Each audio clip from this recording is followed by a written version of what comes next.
So we kind of are used to always seeing one-way frequency tables. We're going to focus more this unit on two-way frequency tables and seeing if stuff is expected or not expected, or if there's relationships or associations between things or no associations. But for right now, we're just going to look at analyzing ways to view this, look at percentages, look at totals, look at ways to view those percentages and those totals. So a one-way frequency table just has one categorical variable. In this case, it's the accidents at a engineering company per shift. So accidents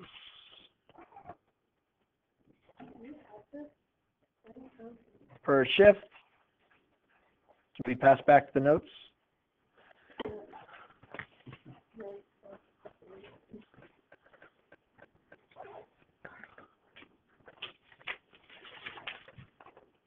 Then what type of graph could you display? Well, you could do a bar graph that just displays the totals. Remember, bar graph is for totals.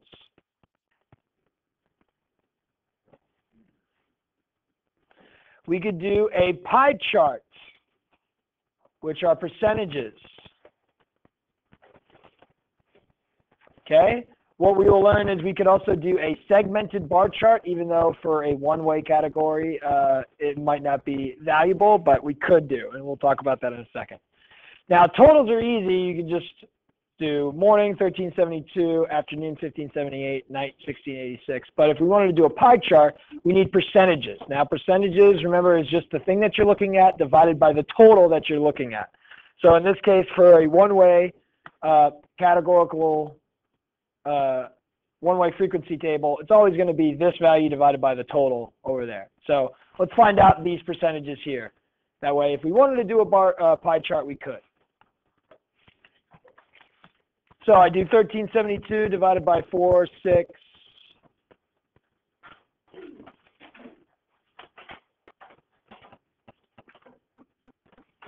Four, 6, 3, 6. I get 29.59%. Why don't we just go ahead and say that's around 30%? 1578 divided by 4636. That gives us 34%.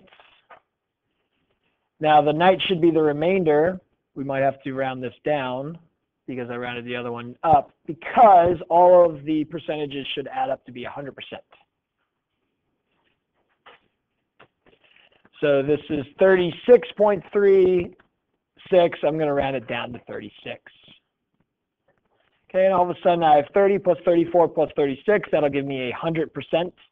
And now if I wanted to do a pie chart, I can say, okay, well, they're pretty much split into thirds, with maybe the night being the largest third, afternoon being the second largest, and the morning being the smallest, right around there. Okay, and probably we would just label the percentages just so that we know this one is a little bit bigger than this one, which is a little bit bigger than this one.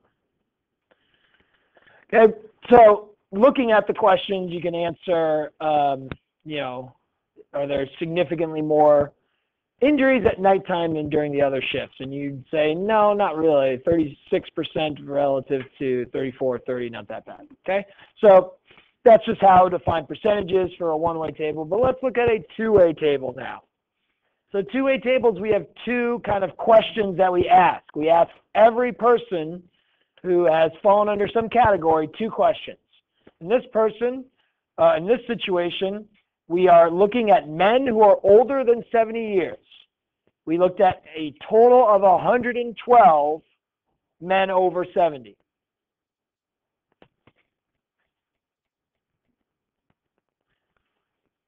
Okay, and then we asked them, well, not only are they men over 70, but they've also suffered a heart attack. Okay, so New York Times looked at 112 men over 70 who have had a heart attack.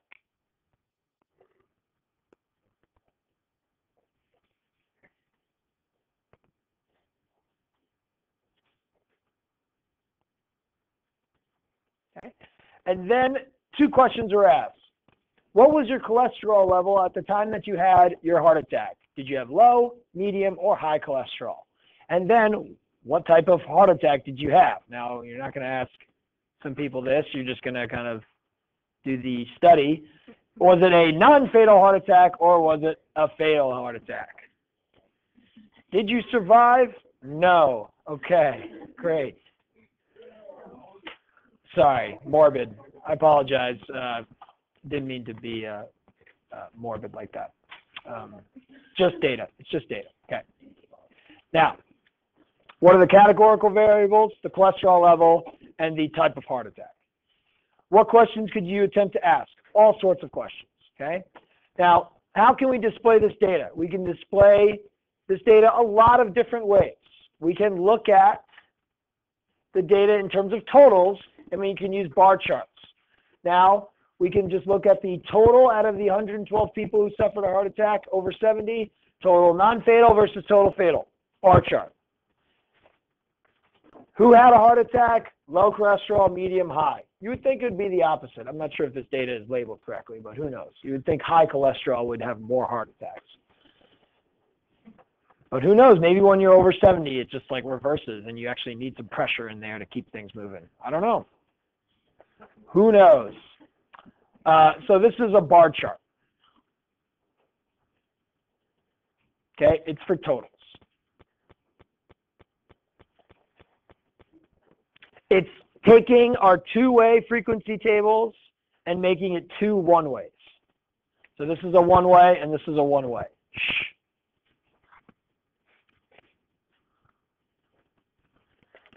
But this isn't great because what's great about this table is that we have like relationships between, hey, if you did suffer a fatal heart attack, what was your cholesterol level? Which is why we have these side-by-side bar charts, which now shows us our 2-way table. It's a 2-way bar chart. It is still totals, but it includes all of our data. So yes, these are all of our non-fatal heart attacks out of 112 people who had heart attacks, okay? But what is it? Well, it's the amount that had low cholesterol and had a non-fatal heart attack, medium cholesterol, high cholesterol. So this just says low, but it should have, medium is green. Sorry, medium is the red lines, and high is the green.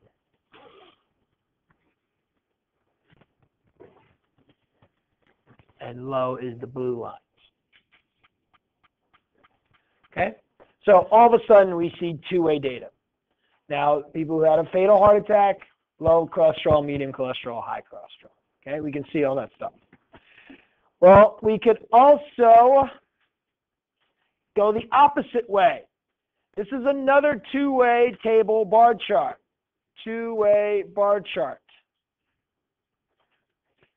The key to this one is at the bottom, instead of being a heart attack that's non-fatal or fatal, they looked at the low, medium, high cholesterol. That's on the bottom. And all of a sudden, the other variable was, did you have a non-fatal or a fatal heart attack? Okay? So it's a 2-way bar chart just flipped. Instead of 2 columns with 3 sets of data, it has 3 columns, 2 sets of data. Okay, just another way to show things.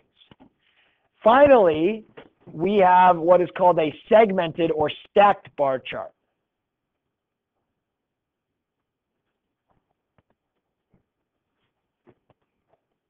This is also a 2-way chart. It shows multiple sets of data at the same time. Now, there are some pluses and some negatives about the segmented 2-way chart. The negative is that it just has 100%. So the top is 100% for all of them. Okay? But the positives is that it will tell you the percentage within each category. So if you had low cholesterol, 60% of you had a, fatal heart attack, whereas 40% had a non-fatal heart attack. Now, where do they get these numbers from? Well, they have low, medium, and high on the bottom. That is going to be their columns that they're looking at. Low, medium, and high. The percentages that come from here are the percentages from each column. So instead of 29 divided by 112, they did 29 divided by 48, and that gives us 60%. You can check that. Okay, 60%. And 19 divided by 48, that'll give us our other segment, 40% essentially. This is where this 60% and this 40% come from. It's the 29 divided by the 48, and it's the 19 divided by the 48. Okay, you guys write down the numbers used to find this and this, to find this and this. Yes, Mr. Englander. Yep. Yes, it is percentages. It goes from 0 to 100%. It could be. It doesn't have to be. In this case, it is. It could be totals. That way you can compare. You take this and put it on top of that. Yeah. I probably think that would be even more valuable than this one that's in percentages. But this is a good test to make sure we know how to find these individual percentages. Okay, this is 29 over 48. This is 19 over 48. Let's move to the medium column, medium cholesterol levels. Medium cholesterol levels. There's a total of 37 people who had medium cholesterol out of the 112. Well, 20 out of 37 had fatal heart attacks. 17 out of 37 had non-fatal heart attacks. That's where you get those next values.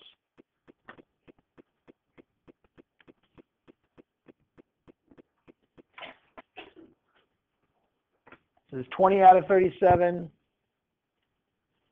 and this is 17 out of 37.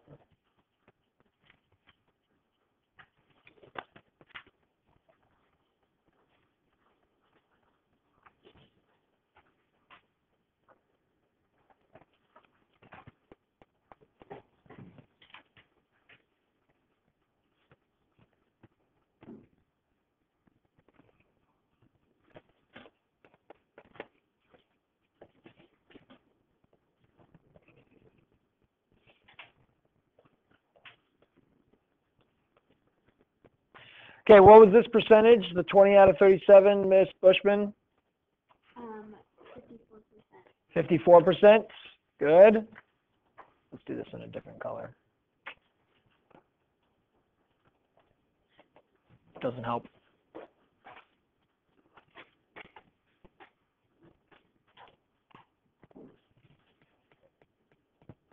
And then what about the 17 out of 37? What was that? 46%. Okay, and then what were the numbers we used, Ms. Burke, for this high cholesterol?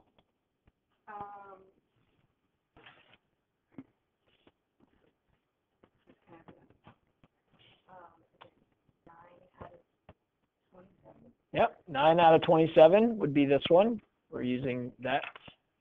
And then the other one? 18 out of 27. Okay, and then you'd find your percentages that would correspond to that. Well, do the same thing over here. Now all of a sudden we are looking at non-fatal versus fatal. So the two rows. And we have 3 percentages in here. Go ahead and find those percentages. Now what am I going to do? Instead of looking at my columns, I'm going to look at my rows. So this is gone. Instead, I will look at this row and this row, my 2 rows with my 3 pieces of data. So I would divide all of these by 64 to find the total divided into those 3 parts. Okay, go ahead and write down those percentages that correspond on the bottom there.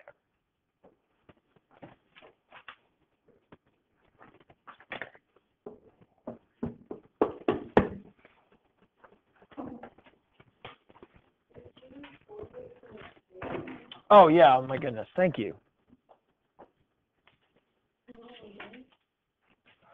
This row is 64, this row is 48.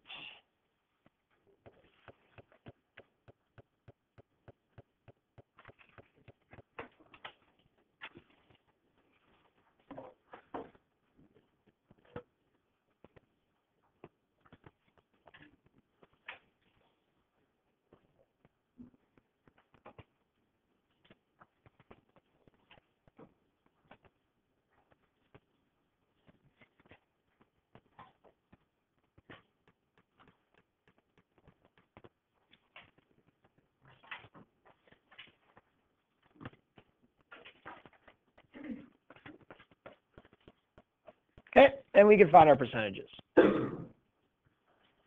So what do we get for non-fatal low amounts? Miss Adams? 45.31%. 45.31. We'll stop at 45. Miss May, what about for medium? 27, that looks right. Miss Rios, what about for high? 45. 45.3. I feel like that's smaller. This is the high. Oh, I'm sorry. 18 divided by 64. 28. That looks good. Okay. All right, Mr. Englander, for those who had a fatal heart attack, what percentage of them had low cholesterol? 40. All right, Mr. Englander, what about the medium cholesterol? 40. I feel like they're a little bit off in there. Why don't you do the actual calculations? I know, but I don't want you to do that. I want you to know where the values come from.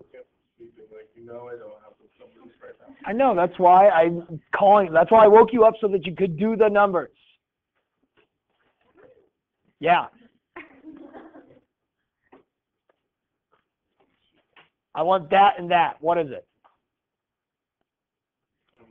40 and 41. 42? Well, that's 41.6. All right, we'll say 42. So what's this?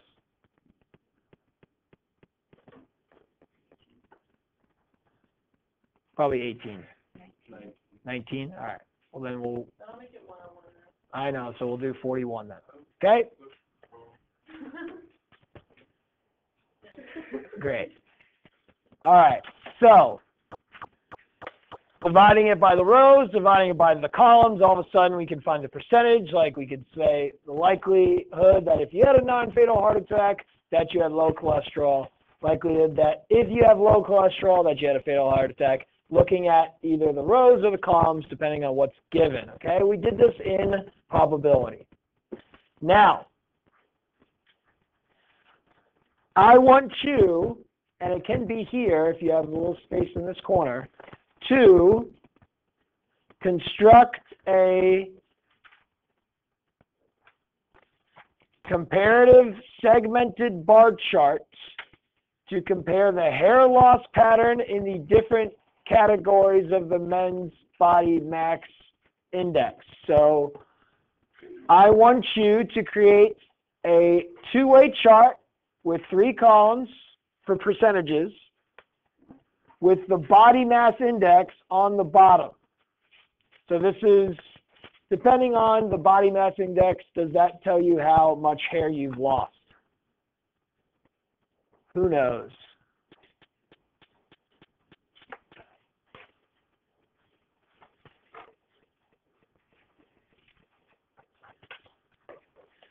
Okay, so on the bottom is the BMI.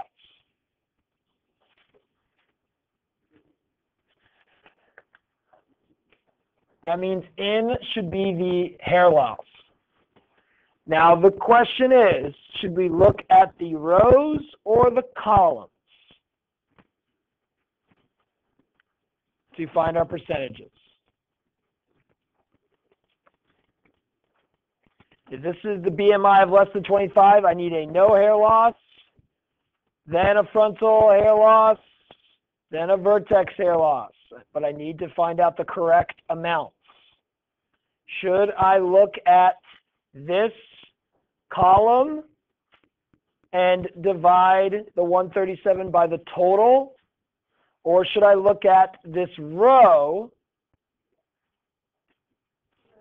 and divide the 137 by this total? We should look at the row, okay? Before you do anything, go ahead and find your totals, and then let's go ahead and create this segmented bar chart.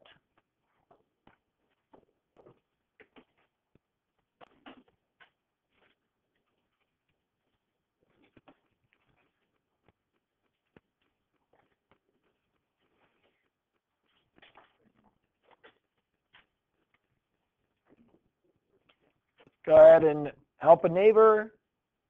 It's really all about the percentages that you're using.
Is it really this for the first two? It's like kind of like 68 and like 11.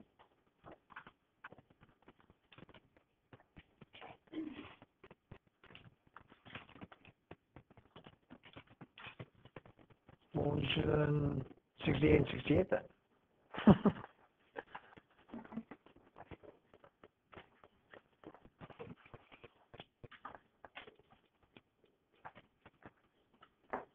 Did I do it wrong? Oh, looks good.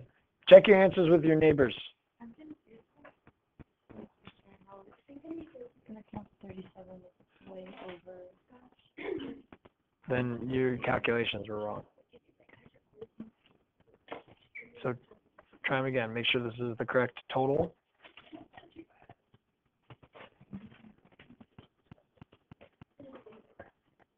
Okay, so that's correct. So 218. Okay, 34. Okay, 67.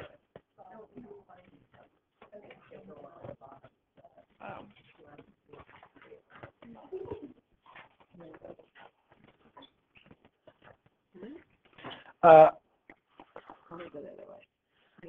think there might be flip-flop for one or two. You want the same, you know, the bottom should all be no hair loss. The middle should all be frontal hair loss. The top is vertex hair loss. I believe I have vertex hair loss, which means like the entire top of your head. I think front is. No, I started losing hair and then. No, it's like I'm bald. Yeah. 25, I think. It was like Mr. Englander, honestly. Not that stylish, though, but that kind of color and amount. It happens. It happens. It saved me a lot of money on haircuts, though, because I just buzz every week. Yeah. Wait, how fast do you go back? Every week I buzz this. Really? Yeah. Every week? Because after 2 weeks, this grows out a lot more than this, and I look really bald. Can you not, like, put stuff on it and make it, like, what? Like, you do, like, laser hair? Yeah. Like, Just keep it off? No. I like having a little bit. It's like dirty blonde. Yeah. Do you feel it? Like, Yeah, I mean, I like having some hair. Okay, so no hair loss for under 25. What do we get, Miss Simpson? 69%. Good. So that's like, if this is 50, we should be up here. So this is no hair loss on the bottom. I mean, it's okay. What was the next one for frontal hair loss? 11%, so that's maybe that. And then vertex hair loss, Mr. Visser. 20%. Excellent. All right, Ms. Walden, no hair loss for 25 through 28. Okay, just a little bit less. Ms. Walden, frontal hair loss. I mean, sorry, Ms. White. Sorry. I already called you Ms. Walden.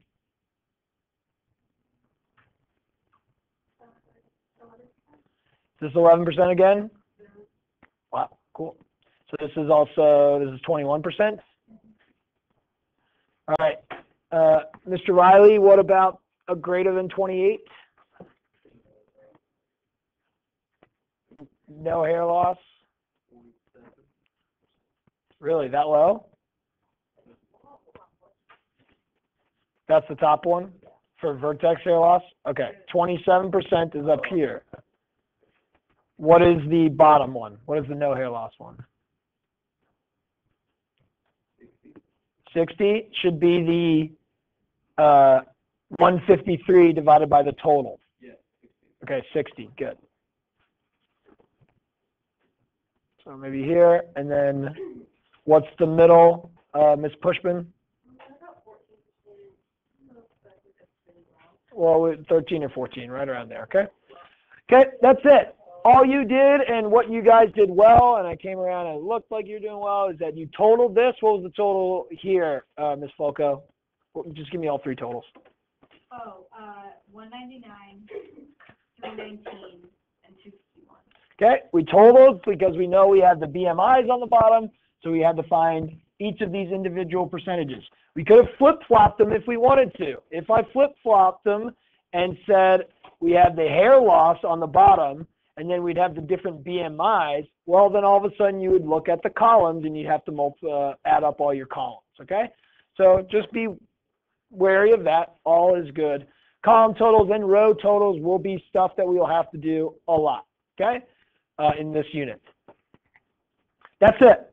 The last thing we have to be wary about is this thing called Simpsons Paradox, and this is really, really cool. We should be cautious when we're taking categorical data, that is two groups of categorical data, and if we combine those two groups, we should be cautious with our results. Here are examples. Both of these examples that show Simpsons Paradox are using like sports examples. So let's say we have a free throw shooter. We have free throw shooter A and free throw shooter B. And this is his free throws made versus attempts for every single game that he's played in the first half. He made 80 out of 100 attempts for 80% successes. And then in all the second halves, he gets fouled less. He's made 20 out of 40 for 50%. Okay, so that's free throw shooter A. Free throw shooter B. He made 78 out of 100 in the first half of all of his games for 78%. And in the second half, he probably got benched and did not play that much because he only had 2 made free throws out of 5. Okay? Now, Miss Jameson, if you compared free throw shooter A to free throw shooter B, who looks to be the better free throw shooter? B. Why would you say B?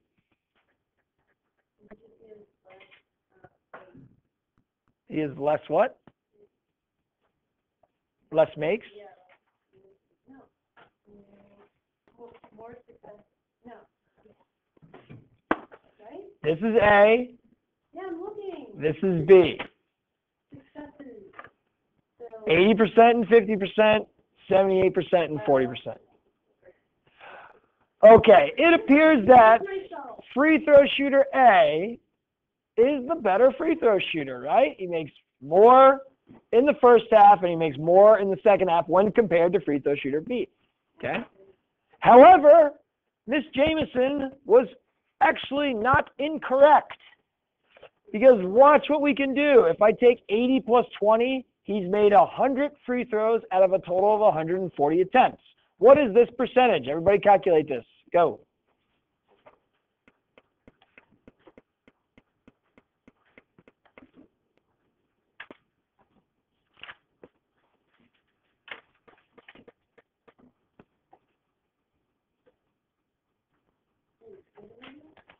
Right here, the total successes versus attempts, the 100 out of a 140. Instead of looking at first half versus second half, let's look at the total. 71 point what? 4%, okay? For overall, he's a 71.4% free throw shooter. Well, let's look at free throw shooter B. He has made 80 out of 105, which is what? 76.2%. Would we change our answer after we look at a total? Totally. So you were, yes, you were right, coincidentally. Because if we look at the total, we want this guy. Now, which one do we want? It depends on the situation. You will see in your quiz, there's a great example of Simpsons Paradox, next class, that involved a college admissions. And it was claimed that the college was biased to a particular gender. Okay? You will see that paradox existing. You guys tell us paradox? Like, is it going to be a paradox or we're just... You're gonna, like, I'm gonna lead you. I'll lead you through it so that you would be like, yes, this result is different than this result. This is Simpsons Paradox, okay? Which one do we want to look at? It depends on the situation. I think for a free throw shooter, you probably want to look at the total, okay? Maybe this guy shouldn't be benched so much in the second half. Typically, this occurs when somebody has a smaller amount for than somebody else in a comparison. So you probably actually, maybe you just look at the first half and you say they're pretty close to being the same. Same thing happens with these two guys and batting, okay? This guy has a 300% batting average in the first half of the season, a 250 batting average in the second half of the season. This guy's got a 290 batting average in the first half and a 200 in the second half. However, if we look at their overall batting average, you would do 60 plus 50, which is 110. So let's create another column for overall. 110 makes or hits out of 400 at bats. That gives us what percent?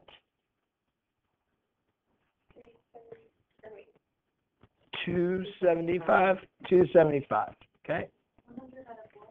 400.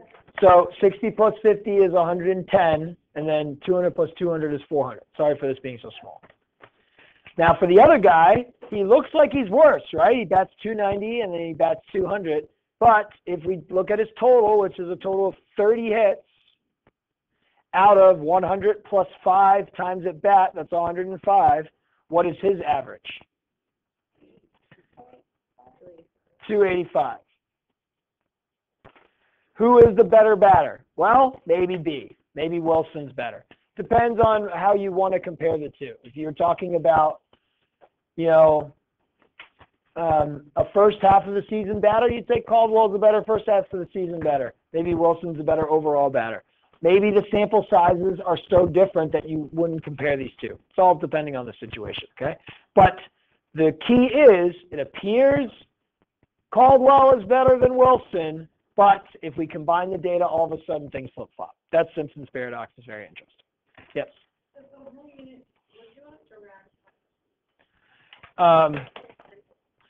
We will barely be doing stuff like this with charts. We'll do a couple of problems with charts and stuff.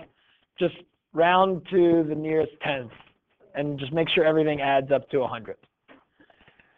Okay, so that's just the basic stuff from this unit. The more complex stuff is we are going to be doing significance tests using categorical data. To introduce us to significance tests with categorical data, let's go back to the rock lady herself, Party Sabetti.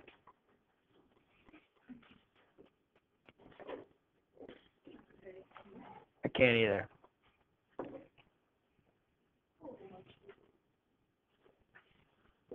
Okay, so this is what we're doing for the remainder of this unit. We get to see her in her workplace environment. Hold on.